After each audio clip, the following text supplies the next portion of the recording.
इस वीडियो में हम लोग डिस्कस करेंगे chapter 19 the union government the executive का पार्ट 2 जो कि स्टार्ट होगा पेज नंबर 219 से and the topic start from the president. तो यहाँ पर प्रेसिडेंट के बारे में जानकारी दी गई है। क्या बताया गया है?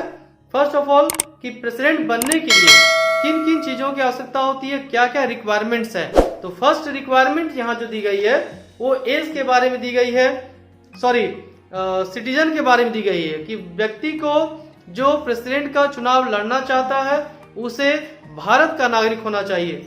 कॉमन सी बात है कि वह इंडिया का ही होगा, भारतीय नागरिक होना चाहिए। तो must be a citizen of India, यानी भारत का नागरिक हो। सेकेंड, यदि एज की बात की जाए तो प्रेसिडेंट का इलेक्शन लड़ने के लिए मिनिमम जो एज रिक्वायरमेंट है वह है 35 ईयर्स ओल्ड, 35 वर्ष की उम्र होनी चाहिए मिनिमम।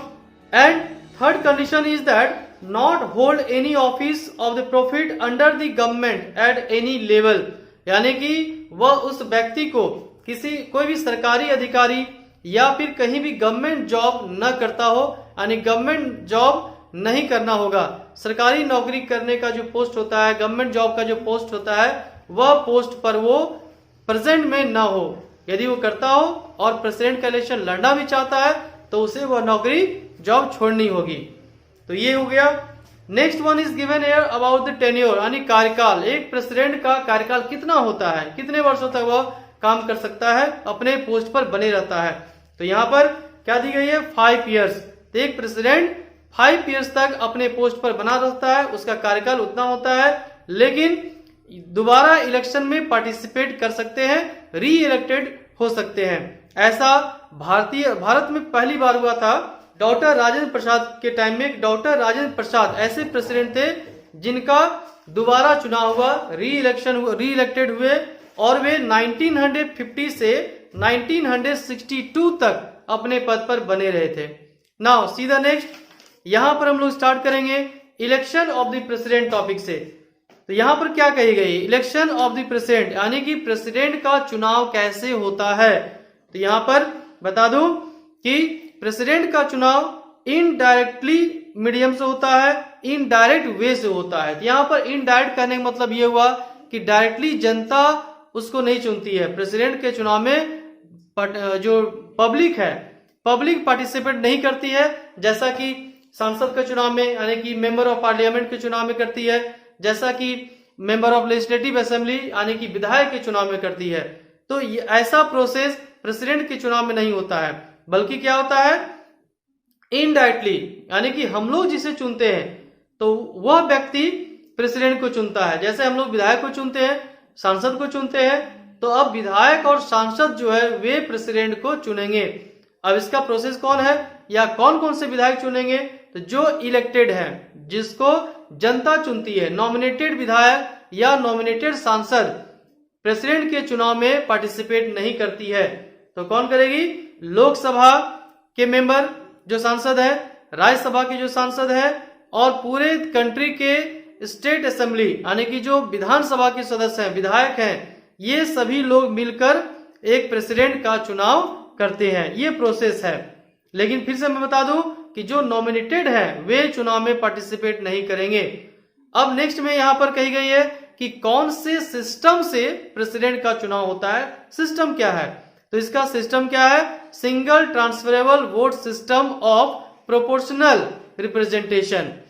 तो यहां पर चूंकि इनका वोट जो है सिस्टम ट्रांसफरेबल होता है, अगर एक व्यक्ति है वह चुनाव नहीं जीत रहा है तो उसका वोट जो है, व्यक्ति का वोट दूसरे व्यक्ति के यानी दूसरे कैंडिडेट जो प्रेसिडेंट के लिए कॉन्टेस्ट कर रहा है उसमें चला जाता है।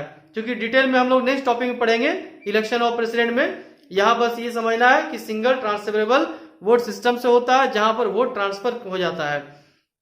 ओके, तो ये यहां पर खत्म होती है।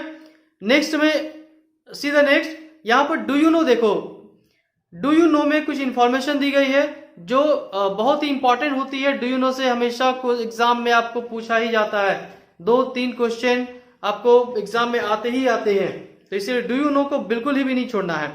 तो डू यू नो में इंपॉर्टेंट इंफॉर्मेशन दी जाती है, जैसे कि यहाँ पर प्रेसिडेंशियल इलेक्शन के बारे में बात की जा रही है जो 1969 में हुई थी। यहां पर क्या बताया जा रहा है कि वीवी गिरी एक ऐसे राष्ट्रपति थे जो सेकंड नंबर में उनका नाम था, लेकिन फिर भी सेकंड ऑप्शन में सेकंड नंबर में नाम रहने के बावजूद भी वे प्रेसिडेंट का इलेक्शन जीत गए।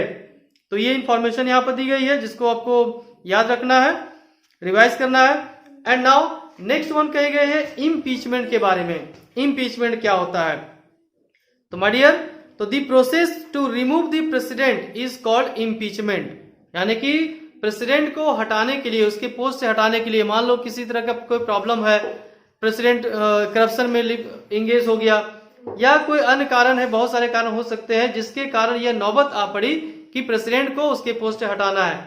तो प्रेसिडेंट चूंकि हाई पोस्ट होती है, इजिली उसे हटाया नहीं जा सकता है, तो एक प्रोसेस है जिसके द्वारा प्रेसिडेंट को हटाया जाता है और वही प्रोसेस इम्पीचमेंट कहलाता है। अब ये जानना है कि आखिर वो प्रोसेस होता क्या है, यानी कि प्रेसिडेंट को कैसे हटाया जा सकता है। तो यहाँ पर हटाने के लिए एक कंडीशन है कि पार्लियामेंट के जो दोनों हाउसेज हैं, लोकसभा और राज्यसभा, तो लोकसभा और राज्यसभा के जितने सारे मेंबर हैं वे सारे मेंबर वोट देंगे और वह वोट का परसेंट कितना होना चाहिए, टोटल जो नंबर है इलेक्टेड मेंबर जो है लोकसभा और राज्यसभा के, उसके 2/3 व्यक्ति यानी 2/3 जो भी नंबर होगा उतने लोग यदि प्रेसिडेंट को हटाने के पक्ष में अपना वोट देते हैं तभी प्रेसिडेंट को उसके पोस्ट से हटाया जा सकता है। तो ये जो प्रोसेस है इसी प्रोसेस को इम्पीचमेंट कहते हैं। जनरली यदि एग्जाम में पूछा जाए व्हाट इज इम्पीचमेंट या डिफाइन इम्पीचमेंट, तो simple we have to write, क्या लिखना है कि the process to remove the president, that's it, ज्यादा कुछ नहीं लिखना है, इतना ही।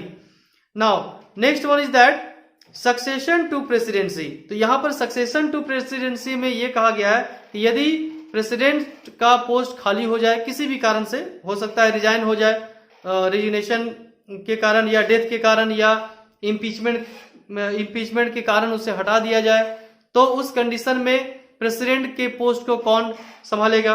तो ऐसे कंडीशन में सिंपल है कि प्रेसिडेंट के जगह वाइस प्रेसिडेंट उसके सीट पर आएगी, वाइस प्रेसिडेंट उसके ड्यूटी को पूरा करेगी। लेकिन यहां पर कंडीशन है डियर, कंडीशन ये है कि वाइस प्रेसिडेंट 6 मंथ तक ही उसके पोस्ट को संभाल सकता है, उसके पोस्ट को देख सकता है। विदिन 6 मंथ री इलेक्शन होना चाहिए, विदिन 6 मंथ नए राष्ट्रपति का चुनाव, न्यू प्रेसिडेंट का इलेक्शन हो जाना चाहिए। उसके बाद वो vice president as a president काम नहीं कर सकता है। ओके, तो यह क्वेश्चन बहुत ही इंपॉर्टेंट है, यह पॉइंट, क्योंकि आपको कंपटीशन एग्जाम में भी पूछा जाता है प्लस आपके एग्जाम में भी ये पूछा जाता है। Now next one and the last one, do you know. Again do you know the गई, एक यहां पर एक इंफॉर्मेशन दी गई डू यू नो में कि एक कंडीशन है। कंडीशन ये है कि यदि मान लो कि प्रेसिडेंट है और वाइस प्रेसिडेंट दोनों ही पोस्ट पे नहीं है, वाइस प्रेसिडेंट भी अवेलेबल नहीं है और प्रेसिडेंट भी नहीं है, यानी कि प्रेसिडेंट की जो चेयर है, कुर्सी है, वो खाली है, ना तो प्रेसिडेंट बैठा हुआ है और ना ही वाइस प्रेसिडेंट। ऐसे कंडीशन में कौन प्रेसिडेंट के चेयर को संभालेगा, कौन प्रेसिडेंट के काम को देखेगा? उस कंडीशन में क्या होगा कि चीफ जस्टिस ऑफ इंडिया, जो चीफ जस्टिस ऑफ इंडिया होंगे एट प्रेजेंट, उसमें वही प्रेसिडेंट के काम को देखेंगे, प्रेसिडेंट की कुर्सी को संभालेंगे। तो यहां पर पेज नंबर 220 तक up to succession to presidency और ये डू यू नो, यहां तक हम लोग कवर करते हैं। नेक्स्ट वीडियो में हम लोग डिस्कस करेंगे procedure of election of the president of India. Okay, thanks for watching video, have a nice day.